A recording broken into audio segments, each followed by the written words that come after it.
আজকে সমাজের বাস্তবতা হলো ভাই ভাইকে সহ্য করতে পারে না, একজন ব্যবসায়ী আরেকজন ব্যবসায়ীকে সহ্য করতে পারে না, একজন আলেম আরেকজন আলেমকে সহ্য করতে পারে না, একজন রাজনৈতিকবিদ আরেকজন রাজনৈতিকবিদকে সহ্য করতে পারে না। প্রত্যেকের মনের ভিতরে হিংসা, প্রত্যেকের মনের ভিতরে হিংসার আগুন জ্বলতে থাকে। যার কারণে আমাদের সমাজের মধ্যে এখন বিশৃঙ্খলা, সমাজ ধ্বংসের পথে, শুধুমাত্র আমাদের অন্তর পরিশুদ্ধ না থাকার কারণে। এই জন্য অন্তরের যত বড় বড় রোগ আছে তার ভিতরে অন্যতম বড় একটি রোগ হলো হিংসা। মুসলমান ভাইরা আমার, আমি আপনাদের সামনে পবিত্র কোরআনুল কারীমের সূরা আল মাইদার ২৭ নম্বর আয়াত থেকে তেলাওয়াত করেছি এবং সহিহ বুখারীর অত্যন্ত গুরুত্বপূর্ণ একটি হাদিস আপনাদের সামনে পাঠ করেছি। এই আয়াত এবং হাদিসকে সামনে রেখে আজকে অত্যন্ত গুরুত্বপূর্ণ একটি বিষয় নিয়ে আলোচনা করব। সেই বিষয়টি হলো মানব ইতিহাসে কোরবানি কিভাবে শুরু হয়েছে এবং আজকের বাস্তবতায় এর মধ্যে আমাদের জন্য কি শিক্ষা রয়েছে। এই বিষয়টি শুধুমাত্র ইতিহাস বর্ণনা করা নয়, অথবা ইবাদতের কোনো মাসআলা বর্ণনা করা নয়, বরং আমাদের যে নফস আছে, এই নফসের বাস্তবতা এবং তাকওয়ার পরীক্ষা কেমন হয়ে থাকে এই বিষয়টিও আলোচনায় আসবে। আল্লাহ তাআলা আমাকে বলার এবং আপনাদের সকলকে শুনবার তৌফিক দান করেন। সকলে পড়েন আল্লাহুম্মা আমিন। মুসলমান ভাইরা আমার, আমি আপনাদের সামনে যে আয়াত তেলাওয়াত করেছি, সময়ের সংক্ষিপ্ততার কারণে আমি সম্পূর্ণ আয়াতগুলো তেলাওয়াত করতে পারিনি। তবে আমি আজকে কোরআনুল কারীমের সূরা আল মাইদার ২৭ নম্বর আয়াত থেকে শুরু করে ৩২ নম্বর আয়াত পর্যন্ত সম্পূর্ণ আয়াতগুলোর আলোচনা রাখার জন্য চেষ্টা করব।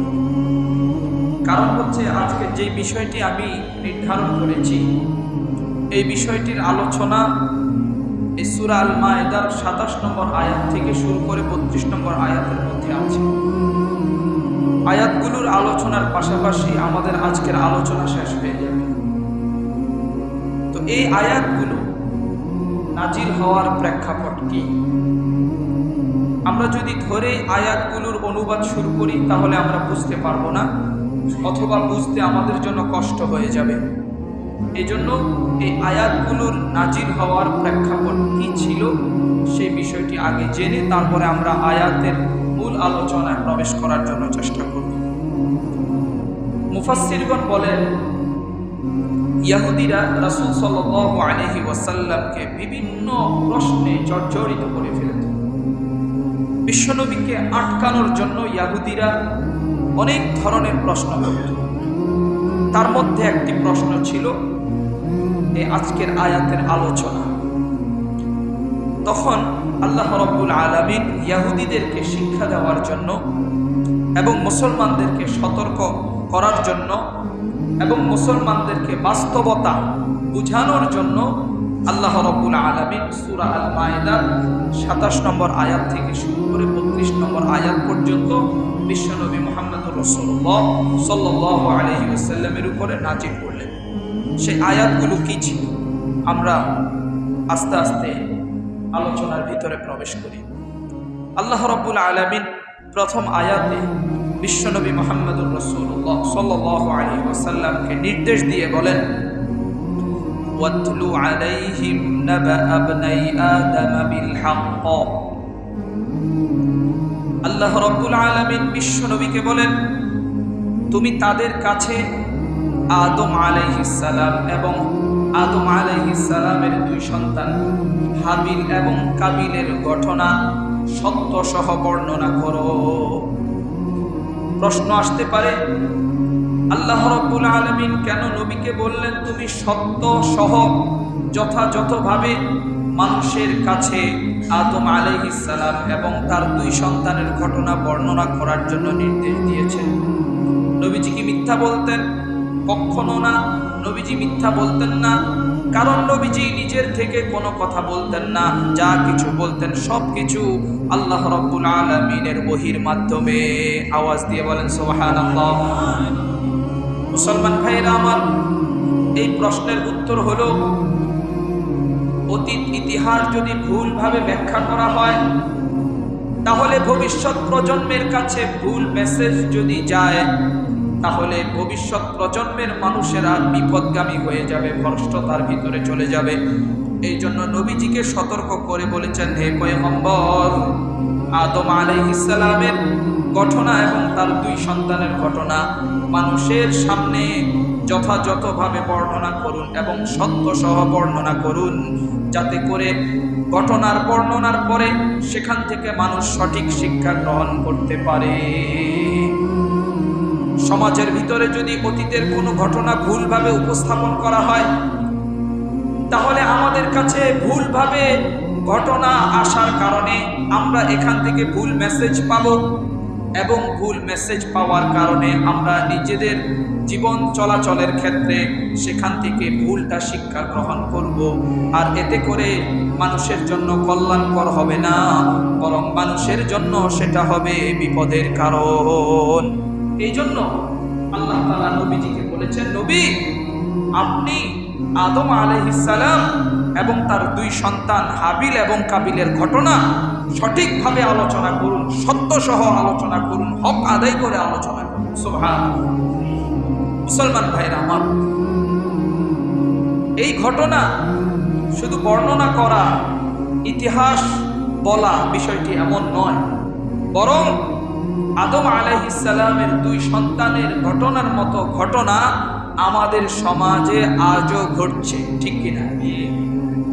সেই ঘটনা কি? সেই ঘটনা হলো আদম আলাইহিস সালাম এবং হাওয়া আলাইহাস সালাম। এই পৃথিবীর মধ্যে এই দুইজন মানুষ ছিলেন, আর কেউ ছিল না, এই দুইজন ছিল। তাদের মিলনের ফলে তাদের যেই গর্ভের ভিতরে যে যমজ সন্তান জন্মগ্রহণ করত, একটা ছেলে একটা মেয়ে। যেহেতু আর কেউ ছিল না, সেহেতু তাদের গর্ভে যমজ সন্তান হয়েছে, একটা ছেলে এবং একটা মেয়ে হয়েছে। ঠিক পরবর্তী গর্ভে আবারও যমজ সন্তান জন্মগ্রহণ করলো, একটা ছেলে এবং একটা মেয়ে। আদম আলাইহিস সালামের শরীয়তের নিয়ম ছিল, যমজ সন্তান একে অপরের ভাই এবং বোন, কিন্তু পরবর্তী গর্ভে যে সন্তানগুলো আসে তারা আগের গর্ভের সন্তানদের ভাইও নয়, বোনও নয়। এই জন্য তাদের ভিতরে বৈবাহিক সম্পর্ক জায়েজ ছিল। এটা ছিল হযরত আদম আলাইহিস সালামের শরীয়তের একটি বিধান। যখন আল্লাহ পাকের হুকুম অনুযায়ী হাবিল এবং কাবিলকে বলা হলো যে, হাবিল, তুমি পরবর্তী গর্ভের যে কন্যা সন্তান আছে, যে মেয়ে আছে, তাকে বিবাহ করো।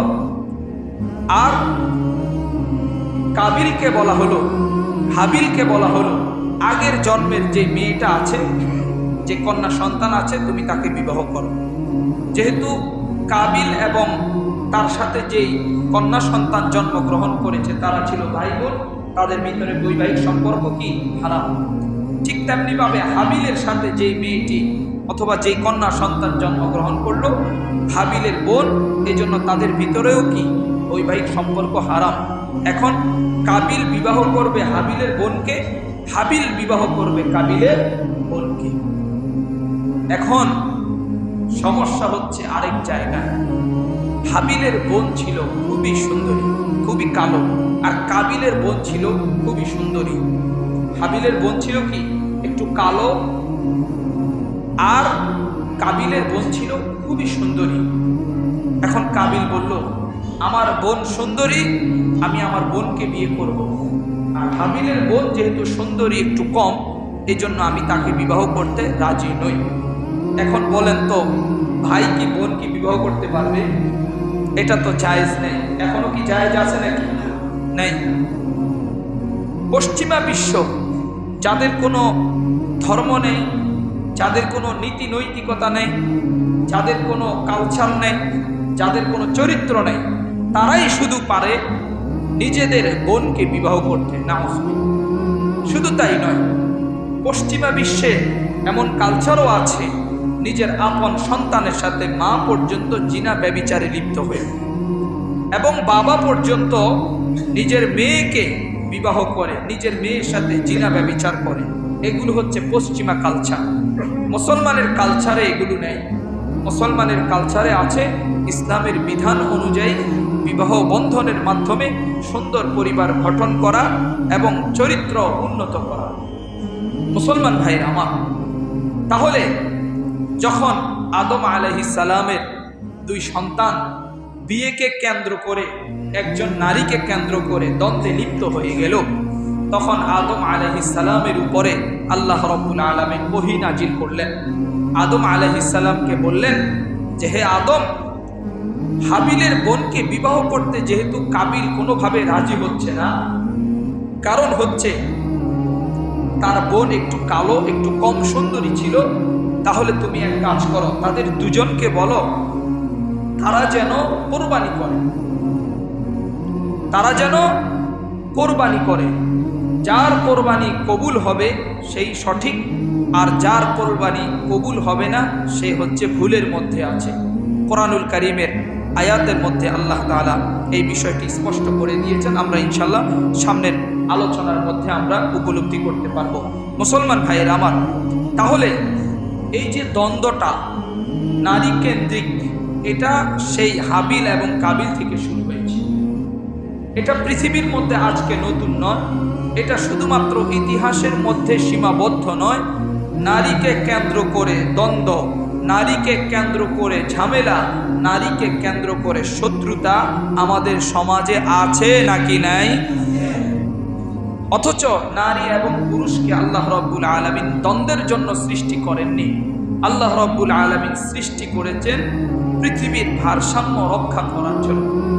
নারী এবং পুরুষ একে অপরের প্রতিদ্বন্দ্বী নয়, নারী এবং পুরুষ একে অপরের শত্রু নয়, নারী এবং পুরুষ একে অপরের পরিপূরক। সুবহানাল্লাহ। আর আল্লাহ রাব্বুল আলামিন এই বিষয়টি সূরা নিসা প্রথমে স্পষ্ট করে দিয়েছেন। আল্লাহ রাব্বুল আলামিন বলেন, ইয়া আইয়ুহান নাসুত্তাকু রাব্বাকুমুল্লাযী খালাকাকুম মিন নাফসিন ওয়াহিদাতিন ওয়া খালাকা মিনহা যাওজাহা ওয়া বাসসা মিনহুমা রিজালান কাসীরান ওয়া নিসাআ। মুসলমান ভাইয়েরা আমার, আল্লাহ রাব্বুল আলামিন নারী এবং পুরুষকে সৃষ্টি করেছেন একে অপরের শত্রু করে নয়, একে অপরের প্রতিদ্বন্দ্বী করে নয়, বরং আল্লাহ রাব্বুল আলামিন নারী এবং পুরুষকে সৃষ্টি করেছেন একে অপরের পরিপূরক হিসেবে। আল্লাহ রাব্বুল আলামিন সেই বিষয়টি আমাদেরকে স্পষ্ট করে দিয়েছেন। আল্লাহ রাব্বুল আলামিন বলেন, হে মানুষেরা, তোমাদের প্রতিপালককে তোমরা ভয় করো, যিনি তোমাদেরকে সৃষ্টি করেছেন এক প্রাণ থেকে এবং তার থেকে সৃষ্টি করেছেন তার স্ত্রীকে, আর এই দুজনের মাধ্যমে পৃথিবীর জমিনের মধ্যে আল্লাহ রাব্বুল আলামিন অসংখ্য অগণিত নারী পুরুষ ছড়িয়ে দিয়েছেন। জোরে বলেন সুবহানাল্লাহ। মুসলমান ভাইরা আমার, এই আয়াতের মাধ্যমে আল্লাহ রাব্বুল আলামিন আমাদের সকলের সৃষ্টির মূল উৎস আল্লাহ তাআলা জানিয়ে দিয়েছেন।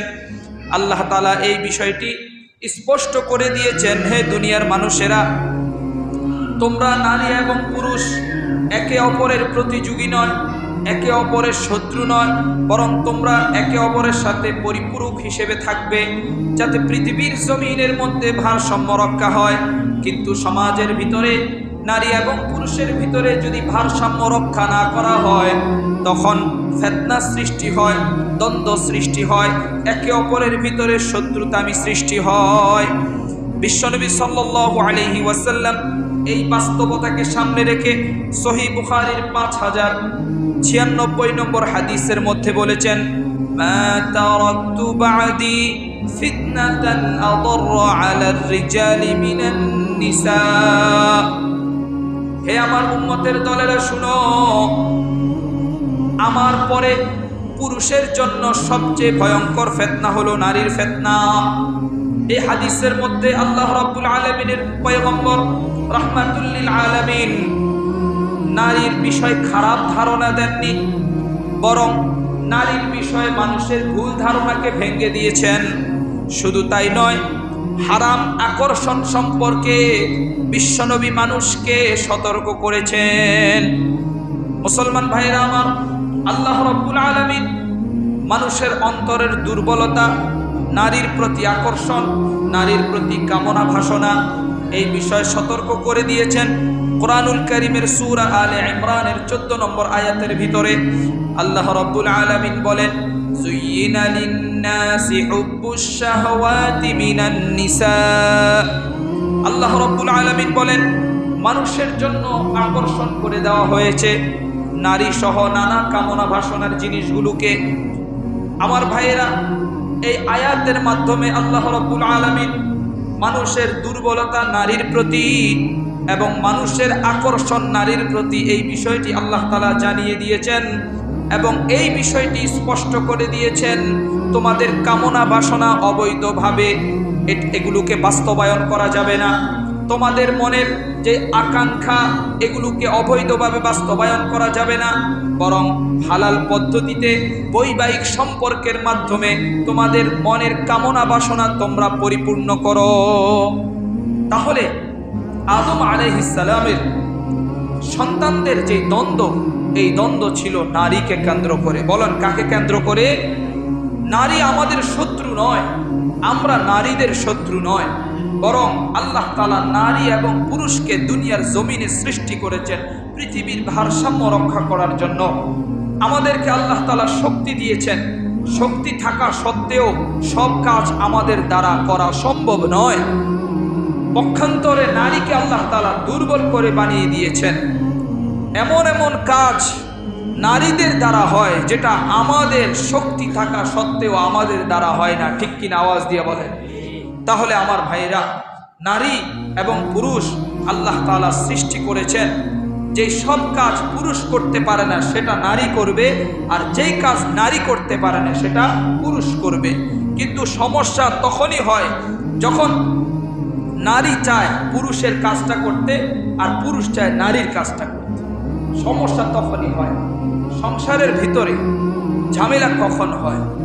যখন নারী তার দায়িত্ব ছেড়ে পুরুষের দায়িত্ব গ্রহণ করতে চায়, আর পুরুষ যখন তার দায়িত্ব ছেড়ে নারীর দায়িত্ব গ্রহণ করতে চায়, তখনই কিন্তু ঝামেলাটা হয়। এই জন্য আল্লাহ তাআলা প্রত্যেকের দায়িত্ব, প্রত্যেকের কাজ আলাদা আলাদা করে দিয়েছেন। নারী ঘরের ভিতরে কাজ করবে, সন্তান লালন পালন করবে, এটাই হচ্ছে তার সবচেয়ে বড় ডিউটি। আর পুরুষ বাহিরে কাজ করবে, কর্ম করবে, আয় ইনকাম করবে। এই ইনকামের একটি অংশ সে তার পরিবারের পিছনে খরচ করবে, সন্তানের পিছনে খরচ করবে।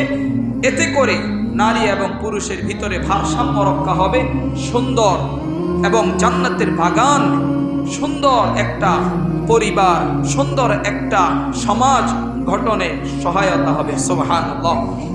তাহলে আমার মুসলমান ভাইরা, যখন আদম আলাইহিস সালাম আল্লাহ তাআলার পক্ষ থেকে আদেশ প্রাপ্ত হয়ে তাদের ঝামেলার মীমাংসা করার জন্য, কোরবানি করার জন্য বললেন, আল্লাহ তাআলা সেই বিষয়টি কোরআনে উল্লেখ করেছেন। ইয ক্বাররাবা কুরবানান ফাতুকুব্বিলা মিন আহাদিহিমা ওয়া লাম ইউতাকাব্বাল মিনাল আখার।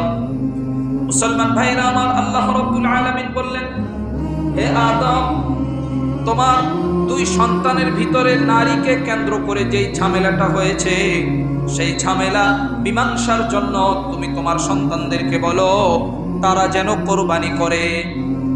হাবিল তার সম্পদ থেকে সবচেয়ে উত্তম যে সম্পদ, যে পশুটা কোরবানি করার জন্য পেশ করলো, আর কাবিল তার সম্পদের ভিতরে সবচেয়ে নিম্নমানের যেই সম্পদটা সেটা কোরবানি করার জন্য পেশ করলো।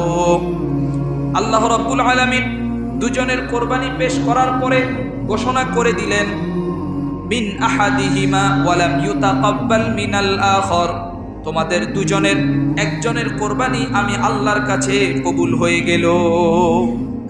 প্রশ্ন করতে পারেন, কোরবানি কবুল হয়েছে কিভাবে? তখন এটা কিভাবে বোঝা যেত? মুফাসসিরিন ইকরামগণ বলেন, তখনকার সময়ে আসমান থেকে একটা আগুন এসে যারা কোরবানির পশু অথবা কোরবানির বস্তু কোরবানির জন্য পেশ করলো, যার কোরবানি কবুল হবে আগুনটা এসে ওই কোরবানির বস্তুকে জ্বালিয়ে পুড়িয়ে ভস্ম করে দিবে। আর যার কোরবানি কবুল হবে না, সে যা কিছু পেশ করেছে সেটা যেভাবে আছে সেইভাবে থাকবে। মুসলমান ভাইয়েরা আমার, যখন কাবিল দেখলো তার কোরবানির বস্তু কবুল হচ্ছে না, এবং আল্লাহ রাব্বুল আলামিন ঘোষণা দিয়ে দিয়েছেন যে হাবিলেরটা কবুল হয়েছে, কাবিলেরটা কবুল হয়নি। কারণ হলো হাবিলের ভিতরে আল্লাহর ভয় ছিল, তাকওয়া ছিল, আর কাবিলের ভিতরে ছিল হিংসা এবং কৃপণতা। এই জন্য আমার ভাইয়েরা, যতই আমল করেন, যতই ইবাদত বন্দেগী করেন, যদি অন্তরের ভিতরে আল্লাহর প্রতি ভয় না থাকে, আল্লাহর প্রতি তাকওয়া না থাকে, তাহলে ওই ইবাদত দিয়ে আল্লাহর সন্তুষ্টি অর্জন করা যাবে না। মানুষের অন্তরে এখন হিংসা, মানুষের অন্তরের ভিতরে কৃপণতা। যতই নামাজ পড়েন, হজ করেন, রোজা রাখেন, যতই পর্দা করেন, হিংসা এবং কৃপণতা অন্তর থেকে যতক্ষণ পর্যন্ত দূর না করে ওই জায়গায় তাকওয়া না বসাবেন, ততক্ষণ পর্যন্ত আমল আল্লাহর দরবারে কবুল হবে না। জোরে বলেন নাউজুবিল্লাহ। এই জন্য অন্তরকে ঠিক করতে হবে। অন্তর হচ্ছে পুরো দেহের সেন্টার। এই অন্তরটা যদি রোগাক্রান্ত হয়ে যায়, পুরো দেহটা রোগাক্রান্ত হয়ে যাবে। শুধু তাই নয়, অন্তরের ভিতরে যদি ঝামেলা থাকে, 60 বছর, 65 বছর, 70 বছরের ইবাদত আল্লাহর কাছে গ্রহণযোগ্যতা লাভ করতে পারবে না। এই জন্য অন্তর ঠিক করতে হবে। আলা ইন্না ফিল জাসাদি মুদগাহ ইযা সালুহাত সালুহাল জাসাদ ওয়া ইযা ফাসাদাত ফাসাদাল জাসাদ। যখন আপনার অন্তর ঠিক হয়ে যাবে, পুরো বডিটা ঠিক হয়ে যাবে। সুবহানাল্লাহ। আর অন্তরে যদি ঝামেলা থাকে, কিছুই হবে না। এই জন্য অন্তরের ঝামেলার কারণে আল্লাহ তাআলা কাবিলের কোরবানি কবুল করলেন না। আর অন্তরে ঝামেলা ছিল না, পরিপূর্ণ তাকওয়া ছিল, হাবিলের কোরবানি আল্লাহ তাআলা কবুল করে নিয়েছেন। সুবহানাল্লাহ। এখন একজনেরটা কবুল হলো, আরেকজনেরটা কবুল হলো না। এই জন্য তার অন্তরে এখন হিংসার আগুন জ্বলে একেবারে অবস্থা খুব খারাপ হয়ে গেল। এখন কাবিল ঘোষণা করলো হাবিলকে, ক্বালা লা আকতুলান্নাক, এ ভাই আমি কিন্তু তোমাকে হত্যা করব। হিংসা থেকে কিন্তু মানুষ হত্যা করার ঘোষণা দেয়। আর এটাই ছিল প্রথম হিংসা, আর এটাই ছিল পৃথিবীর ইতিহাসে, মানব ইতিহাসে প্রথম হত্যার হুমকি। তাহলে প্রথম হিংসা করলো কে? কাবিল। প্রথম হত্যার হুমকি দিল কে? কাবিল। তারপরে আমার ভাইরা, যখন আর কাবিল সহ্য করতে পারলো না, হুমকি দিয়ে দিল। হুমকি দেওয়ার পরে আল্লাহ তাআলা ঘোষণা করলেন হাবিলের মাধ্যমে, ইন্নামা ইয়াতাকাব্বালুল্লাহু মিনাল মুত্তাকিন, নিশ্চয় যারা মুত্তাকিন, যাদের ভিতরে আল্লাহর ভয় আছে, তাদের আমল, তাদের ইবাদত, তাদের কোরবানি আল্লাহ রাব্বুল আলামিন কবুল করবেন। আজকে সমাজের বাস্তবতা হলো ভাই ভাইকে সহ্য করতে পারে না, একজন ব্যবসায়ী আরেকজন ব্যবসায়ীকে সহ্য করতে পারে না, একজন আলেম আরেকজন আলেমকে সহ্য করতে পারে না, একজন রাজনৈতিকবিদ আরেকজন রাজনৈতিকবিদকে সহ্য করতে পারে না। প্রত্যেকের মনের ভিতরে হিংসা, প্রত্যেকের মনের ভিতরে হিংসার আগুন জ্বলতে থাকে। যার কারণে আমাদের সমাজের মধ্যে এখন বিশৃঙ্খলা, সমাজ ধ্বংসের পথে, শুধুমাত্র আমাদের অন্তর পরিশুদ্ধ না থাকার কারণে। এই জন্য অন্তরের যত বড় বড় রোগ আছে, তার ভিতরে অন্যতম বড় একটি রোগ হলো হিংসা। মুসলমান ভাইয়ের আমার, হিংসাটা কি? হিংসাটা হলো একজন ব্যক্তির উন্নত দেখে সহ্য করতে না পারা, মন চায় তার এই উন্নতির পিছনে যত কারণ আছে সব কিছু ধ্বংস করে দেয়। তার ছেলেটা আমেরিকায় আছে, মন চায় তার ছেলেকে আমেরিকা থেকে নিয়ে আসি। তার ছেলের 4টা 5টা বাড়ি আছে, মন চায় তার সবগুলো বাড়ি ঘুরিয়ে দেই। এই যে সহ্য করতে না পারা, এগুলোই হলো হিংসা। যতক্ষণ পর্যন্ত এই হিংসাটা আমাদের ভিতরে থাকবে, ততক্ষণ পর্যন্ত সমাজে শান্তি আসবে না, পরিবারে শান্তি আসবে না, স্বামী স্ত্রীর ভিতরে শান্তি আসবে না, মা সন্তানের ভিতরে এবং সন্তান বাবার ভিতরে কোনোদিন শান্তি আসবে না, যতক্ষণ পর্যন্ত এই হিংসা দূর না করা হবে। মুসলমান